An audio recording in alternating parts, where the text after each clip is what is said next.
Hi, my name is Veronica, and part of this team is Roxy, Amy, Will, and Samantha.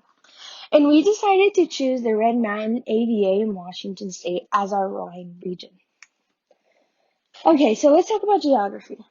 So, Red Mountain AVA, American Viticulture Area, is located in Benton City, which is about a 3.5 hour drive from Seattle. It faces the Yakima River and it is the smallest AVA in Washington State. And it is technically in the Yakima Valley AVA.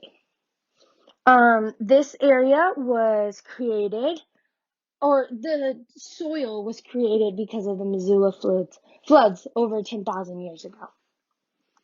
Okay, so varietals that are grown in this area are Cab Sauv, Merlot, Cab Franc, Syrah, Sangiovese, Malbec, and Petit Verdot.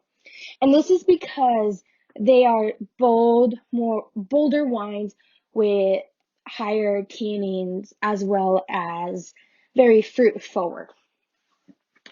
However, though, they are the powerhouse for Cabernet Sauvignon from all of Washington State. A couple financial impacts on the region is because of the massive growth of this area, popularity has definitely increased. A lot of people want to taste this wine. They want to buy wine from this particular area.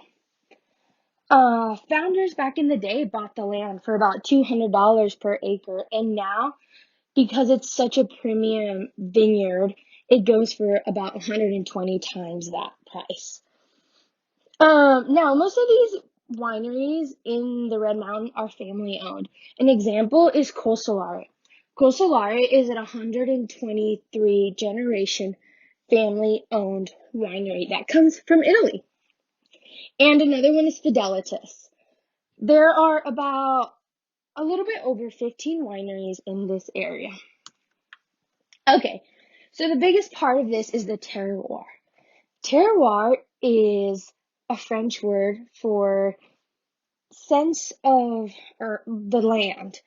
And it is basically the French giving a word for a land where grapes can be grown.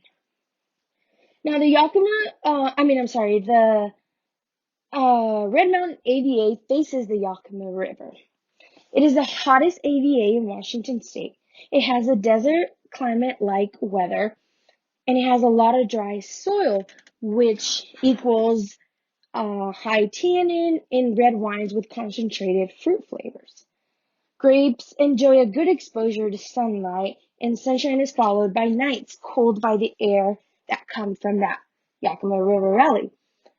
This slows the ripening of the grapes and allows for retention of acidity as the grapes develop. Now, a couple things from this area. Like I said, it's very dry. It gets about 5 inches of rain per year, which is very low compared to the west side of Washington State.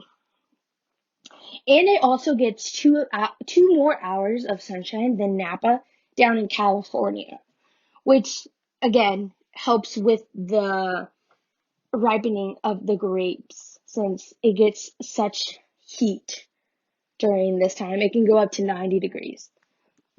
However, the reason that we got all of the dry climate is because about 10,000 years ago, the Missoula floods came through, carved the Columbia Gorge, and washed away all the good nutrients that were on the land. All the good stuff, all the good soil, it was washed away.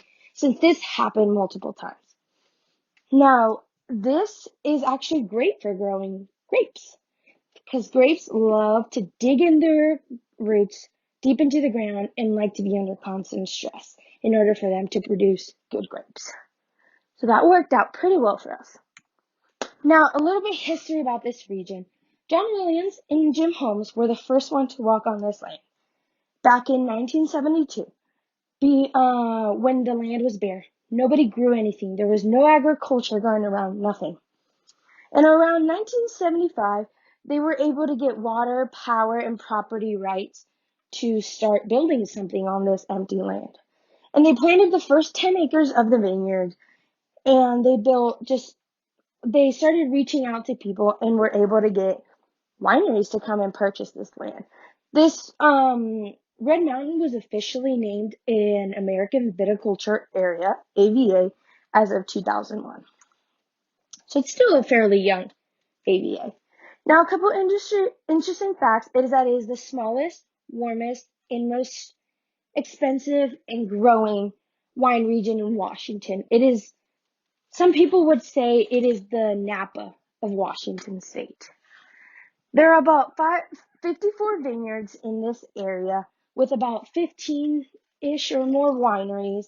However, a lot of wineries do buy grapes or juice from this area.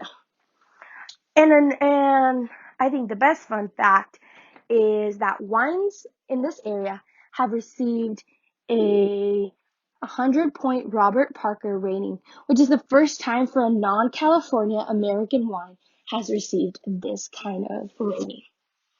So that's it for the Red Mountain AVA. Thank you.